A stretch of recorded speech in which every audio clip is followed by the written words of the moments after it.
Ok.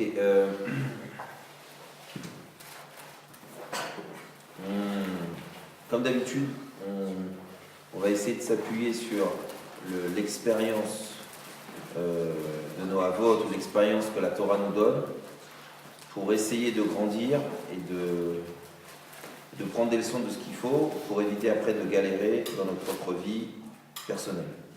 Yaakov, vous êtes des grands Mekoubalim, donc vous savez que Yaakov, il représente, en fait, il y a un système dans la Kabbalah qui explique que tu as une cave à droite, une ligne à droite, une ligne à gauche et une ligne au milieu.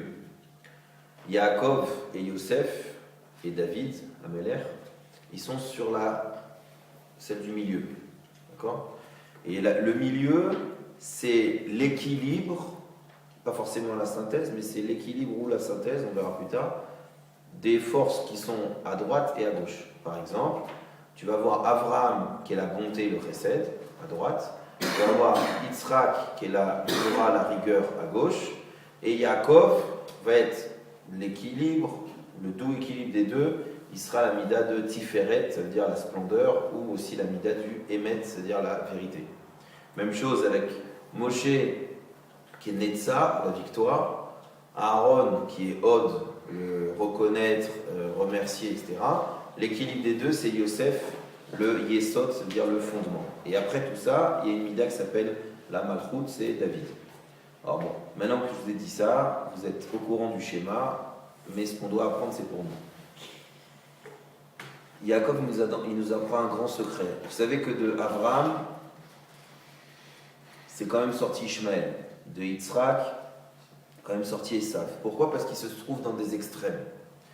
Et quand tu te trouves dans un extrême, alors ça touche un bord. Quand tu conduis, quand tu vas trop à droite, tu prends le trottoir. Quand tu vas trop à gauche, tu risques de te prendre les voitures d'en face. Il faut rester au milieu. C'est un des grands secrets de comment traverser, de sortir et traverser la vie. Jacob, il a donné les 12 tribus, les 12 possibilités, les 12 facettes qu'on a, les 12 mazalot, les 12 signaux d'horoscope, c'est-à-dire les 12 façons dont on peut, les 12 situations, les 12 tendances qu'on peut trouver dans une année, dans une vie. D'accord ? C'est sorti de Yaakov. Pourquoi ? Parce que lui, il a cherché la voie du milieu, la voie de l'équilibre. Alors maintenant, pourquoi c'est important pour nous ? Parce que Yaakov, il est associé à plusieurs notions. Il est associé à l'échelle. L'échelle, la fameuse échelle dans son rêve, c'est la prière. D'accord ?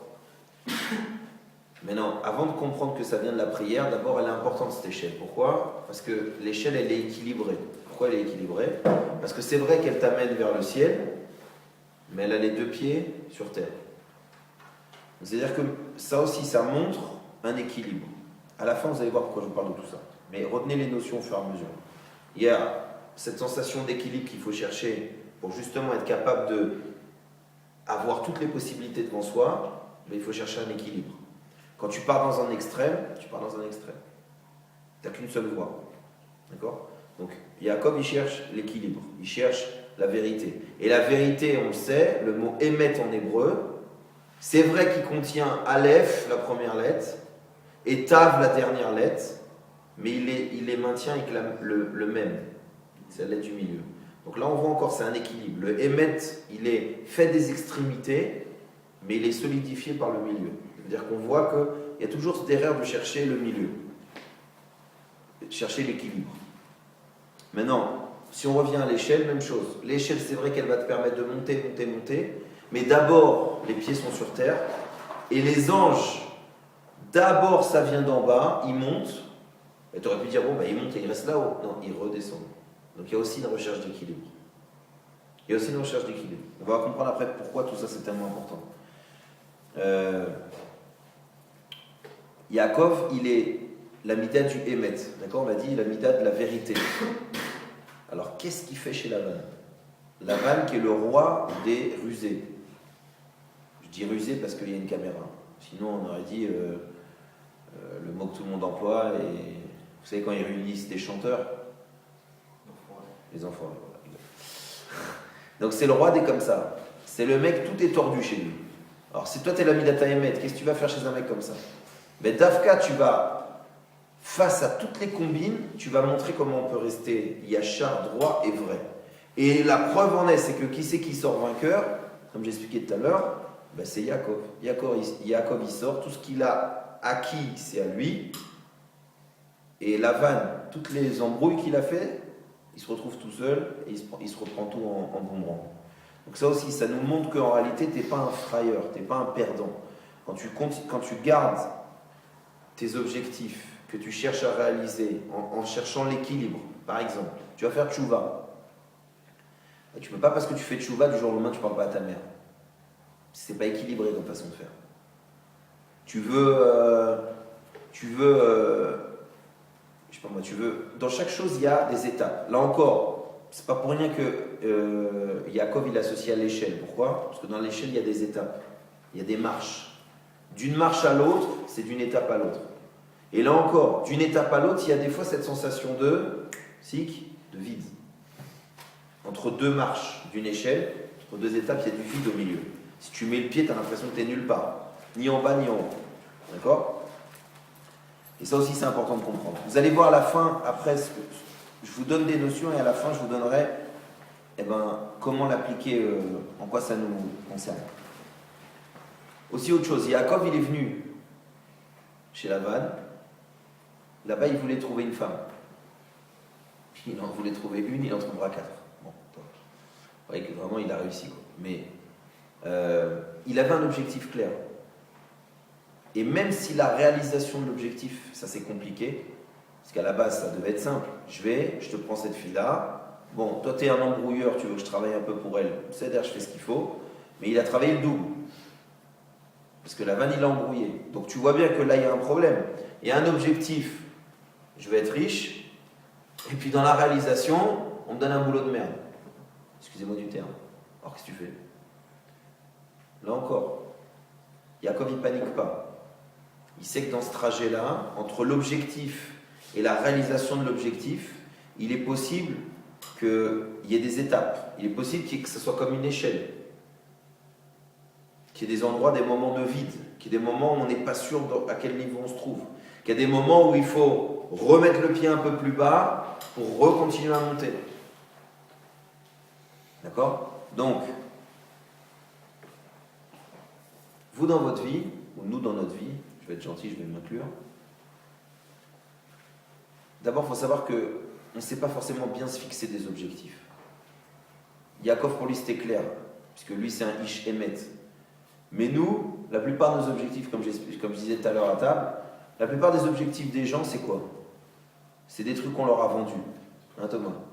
C'est pas des trucs, c'est pas des objectifs que tu as réfléchi, que tu sais que c'est bon pour toi. C'est que tout le monde s'excite, il faut faire du sport, donc toi t'en fais. Tout le monde s'excite, il faut manger, alors tu manges. Mais est-ce que réellement c'est tes objectifs à toi pratiques?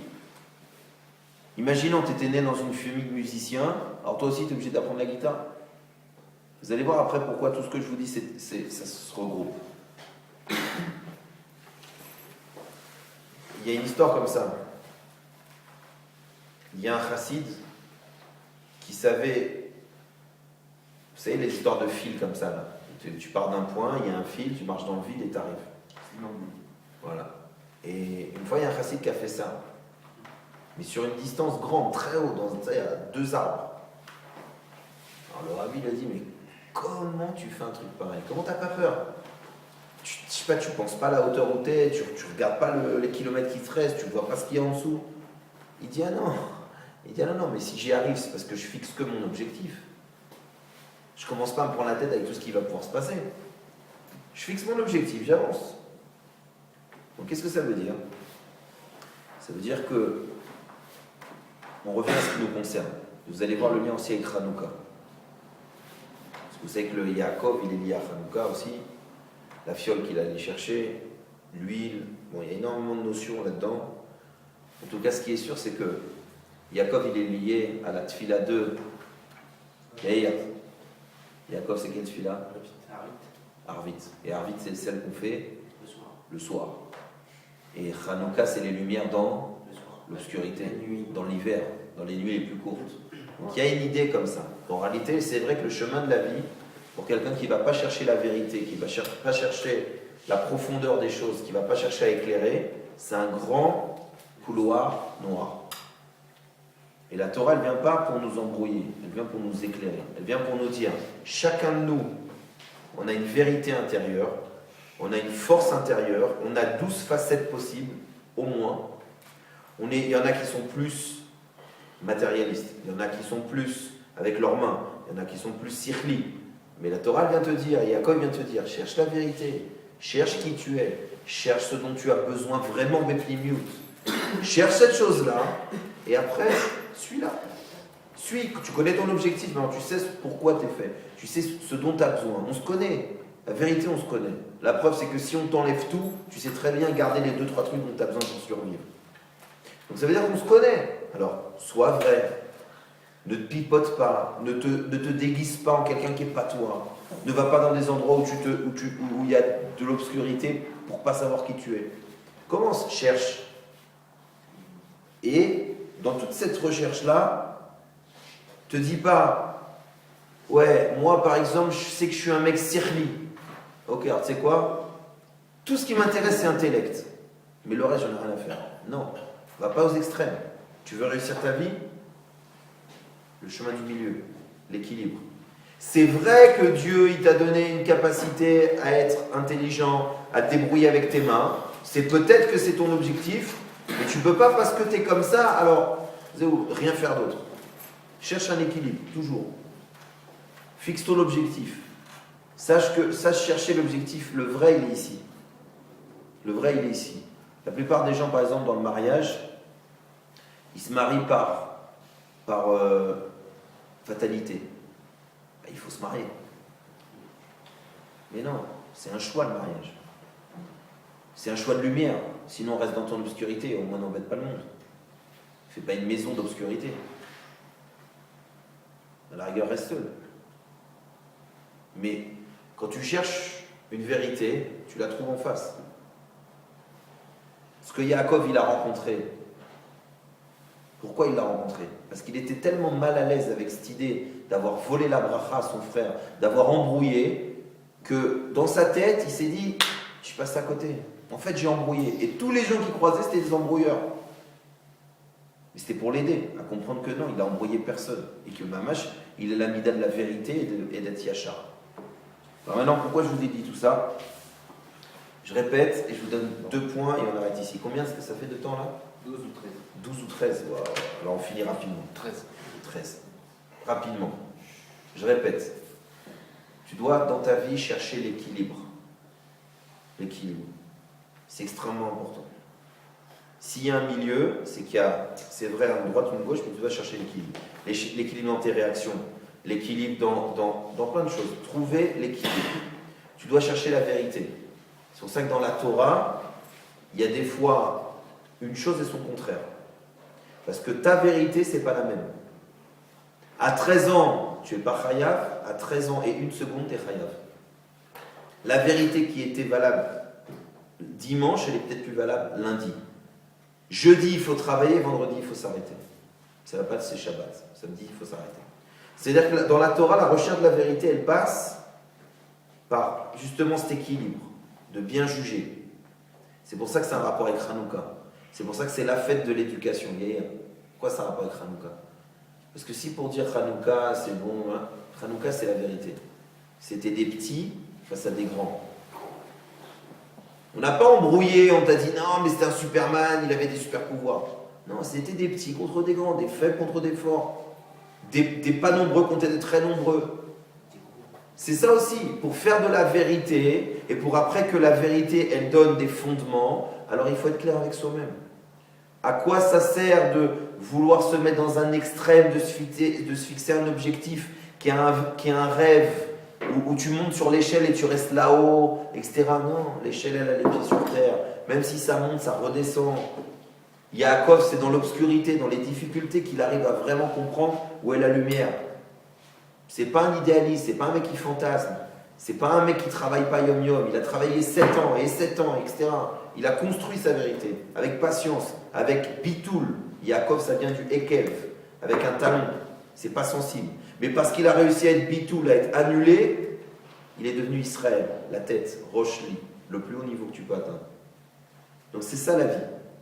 Et maintenant, je vous donne deux petits secrets que Yaakov nous donne.